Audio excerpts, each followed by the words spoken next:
తమ్ముడు నమ్మకం లేదు తమ్ముడు. నీ నోట మీద నా నమ్మకం అంటే లక్షవారం పసుపు శుక్రవారం కుంకాలు పోటీ అలాంటి ఆదివారం కోళ్ళు మేకపోత నీసు మసాలు వచ్చా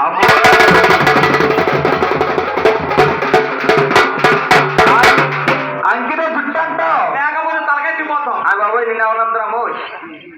తెల్ల కాగి వచ్చి సిరిపోతాం రాగి పట్ట మీద రాసేవాళ్ళు ఆనాడు యథ ప్రకారంగా ప్రతివాడు చేత అలా ఎకరాలు పలికించుకున్నారు కాబట్టి ఈనాడు సోనవరం అనే గ్రామంలో ఈ మహాతల్లి దుర్గా తల్లి బట్టి ఈ మహాతల్లి పగలమ్మ తల్లిగా వచ్చింది కాబట్టి ఈ ఊరు పుట్టుండాలి మనిషి కాబట్టి ఆనాడు కన్నా తన పేరు దేవి పసుపు కుంకుమ శ్రీనారాయణ కొట్లెత్తి ఇవాళ కొండలకి ఎట్టి మాదిరిగా సాగనంపిండు మాదిరిగా సాగనంపుతారని మరి కూడా